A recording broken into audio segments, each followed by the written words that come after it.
नमस्कार मित्रों।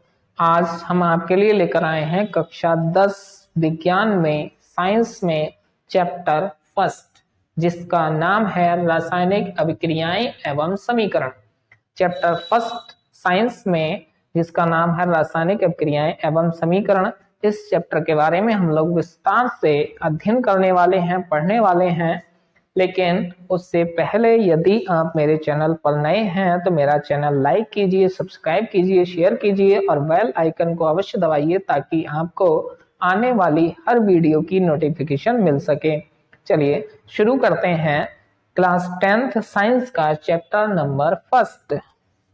Chapter first को केमिकल रिएक्शंस एंड इक्वेशंस कहा जाता है। इस चैप्टर में हम लोगों को पढ़ना है रासायनिक अभिक्रियाएं क्या होती हैं, रासायनिक अभिक्रियाएं कितने प्रकार की होती हैं, रासायनिक अभिक्रियाओं और रासायनिक समीकरण में क्या अंतर होता है, रासायनिक समीकरण को संतुलित कैसे करते हैं, इन सारी चीजों के बारे में हम लोग विस्तार से अध्ययन कर रहे हैं। चलिए शुरू करते हैं। सबसे पहले हम लोग देखते हैं, देखिए 9th क्लास में आपने विज्ञान में सबसे पहले पढ़ा हुआ है कि रासायनिक परिवर्तन और भौतिक परिवर्तन क्या होते हैं। रिवाइज कर लेते हैं। देखिए भौतिक परिवर्तन किसे कहा जाता है और रासायनिक परिवर्तन किसे कहा जाता है। यदि भौतिक परिवर्तन की बात की जाए, फिजिकल चेंज की बात की जाए, तो बताया जाता है कि वे सभी परिवर्तन या ऐसे परिवर्तन जिनमें पदार्थ का रासायनिक संघटन एवं आणविक संरचना में कोई अंतर नहीं आता, उन्हें भौतिक परिवर्तन कहते हैं। उदाहरण की बात की जाए, बाष्पन, गलन, संघनन, बाष्पन, अर्थात जब कोई द्रव पदार्थ गर्म करते हैं और बाष्प में बदलता है तो इस क्रिया को बाष्पन कहते हैं। और यहाँ पर यह एक भौतिक परिवर्तन कहलाता है, अर्थात पदार्थ के अणुओं की रासायनिक संरचना अर्थात रासायनिक संगठन में कोई अंतर नहीं आता। अब बात आती है रासायनिक परिवर्तन किसे कहा जाता है। तो ऐसे परिवर्तन जिनमें किसी पदार्थ के अणुओं का रासायनिक संगठन बदल जाता है, उन सभी परिवर्तनों को रासायनिक परिवर्तन कहते हैं। उदाहरण की बात की जाए, जैसे लोहे पर जंग लगना, भोजन का पाचन, कागज का जलना, लकड़ी का जलना, इस तरह के जितने भी परिवर्तन होते हैं वो सब रासायनिक परिवर्तन कहलाते हैं। अब इसके बाद हम लोग शुरुआत करेंगे इस चैप्टर की, और इस चैप्टर में सबसे पहला है रासायनिक अभिक्रियाएं। तो बात करते हैं वही जो है रासायनिक अभिक्रियाएं या रासायनिक अभिक्रिया किसे कहा जाता है, रासायनिक अभिक्रिया में क्या क्या परिवर्तन होता है, इन सारी चीजों के बारे में हम लोग बात करने वाले हैं। तो सबसे पहले बात करते हैं वही रासायनिक अभिक्रिया किसे कहा जाता है, रासायनिक अभिक्रिया किसे कहा जाता है, केमिकल रिएक्शन किसे कहते हैं। अब देखिए रासायनिक अभिक्रिया की यदि बात की जाए, तो किसे कहा जाएगा। तो वे सभी परिवर्तन जिनमें नए गुणों वाले पदार्थों का निर्माण होता है, उन सभी परिवर्तनों को रासायनिक अभिक्रिया कहा जाता है। ऐसे सभी परिवर्तन जिनमें नए गुणों वाले पदार्थों का निर्माण होता है, वे सभी परिवर्तन रासायनिक अभिक्रिया कहलाते हैं। जैसे उदाहरण के तौर पर बात करें तो हमारे पास मैग्नीशियम है और इस मैग्नीशियम को हम वायु की उपस्थिति में जलाना चाहते हैं, तो हमें प्राप्त होगा मैग्नीशियम ऑक्साइड। ठीक है, सही। हम हाइड्रोजन और ऑक्सीजन को मिलाना चाहते हैं, हाइड्रोजन और ऑक्सीजन को मिलाना चाहते हैं तो हमें प्राप्त होगा जल। अब आपने देखा कि यदि हम मैग्नीशियम को वायु की उपस्थिति में जलाते हैं तो हमें मैग्नीशियम ऑक्साइड प्राप्त होता है, मैग्नीशियम ऑक्साइड प्राप्त होता है। और यदि हम हाइड्रोजन और ऑक्सीजन को मिलाते हैं तो हमें जल की प्राप्ति होती है। अब देखते हैं कैसे नए गुणों वाले पदार्थ हमें प्राप्त हो रहे हैं। यदि हम हाइड्रोजन की बात करें तो हाइड्रोजन सामान्यतः गैसीय रूप में पाया जाता है और हाइड्रोजन गैस जलती है, हाइड्रोजन गैस जलती है। ऑक्सीजन गैस ऐसी गैस होती है जो प्रकृति में पाई जाती है और किसी भी वस्तु के दहन में सहायक होती है, अर्थात जलाने में सहायक होती है। ये गैस जलती है और ये जलाने में सहायक होती है। अब इसके दोनों के मिश्रण से जो बना है जल, अब जल की बात करें तो जल आग बुझाने का काम करता है, आग बुझाने का काम करता है। ये जलाने का काम कर रही है, ये जलती है। इनके गुणधर्मों में बदलाव आ गया, नए गुणों वाले पदार्थों का निर्माण हो गया।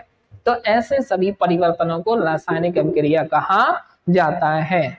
तो वे सभी परिवर्तन जिनमें नए गुणों वाले पदार्थों का निर्माण होता है उन सभी परिवर्तनों को रासायनिक अभिक्रिया कहा जाता है। अगर उदाहरण की बात की जाए रासायनिक अभिक्रिया के कौन कौन से उदाहरण हैं, तो जैसे लकड़ी का जलना, लकड़ी का जलना, लोहे पर जंग लगना, लोहे पर जंग लगना, चांदी का काला हो जाना, चांदी का काला हो जाना। ये सभी उदाहरण किसके हैं? रासायनिक अभिक्रिया के हैं। लकड़ी का जलना, कागज का जलना, लोहे पर जंग लगना, चांदी का काला हो जाना और तांबे के बर्तनों पर हरी परत का जमना, भोजन का पाचन, ये समस्त उदाहरण हैं रासायनिक अभिक्रिया के। ठीक, तो हम लोग जो है इसके बाद आगे बात करने वाले हैं रासायनिक अभिक्रिया इन परिवर्तनों से के जरिए हो रही है। तो यदि हमें बात की जाए पहचानना हो कि वास्तव में वहां रासायनिक अभिक्रिया हो रही है या नहीं हो रही है तो कैसे पहचानेंगे? तो देखिए, कोई भी व्यक्ति होता है तो उसकी पहचान उसकी विशेष लक्षणों के आधार पर की जाती है। ठीक इसी प्रकार रासायनिक अभिक्रिया की पहचान भी इसके कुछ विशेष लक्षणों के आधार पर की जाएगी। तो उन्हें कहा जाता है रासायनिक अभिक्रिया के अभिलक्षण, रासायनिक अभिक्रिया के अभिलक्षण। तो कौन कौन से अभिलक्षण या लक्षण होते हैं उनके बारे में हम लोग बात करते हैं। तो नेक्स्ट है रासायनिक अभिक्रिया के अभिलक्षण। तो कौन कौन से ऐसे लक्षण हैं जिनकी सहायता से हम रासायनिक अभिक्रिया को पहचान सकते हैं? तो एक एक करके उन सभी लक्षणों की बात करते हैं। पहला अभिलक्षण होता है अवस्था में परिवर्तन। पहला अभिलक्षण होता है अवस्था में परिवर्तन। दूसरा अभिलक्षण होता है गैस का उत्सर्जन, गैस का उत्सर्जन। तीसरा अभिलक्षण होता है रंग में परिवर्तन, रंग में परिवर्तन।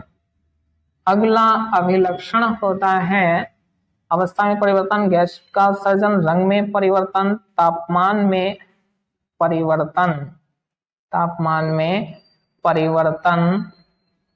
अगला अभिलक्षण होता है अवक्षेप का निर्माण होना या अवक्षेप बनना।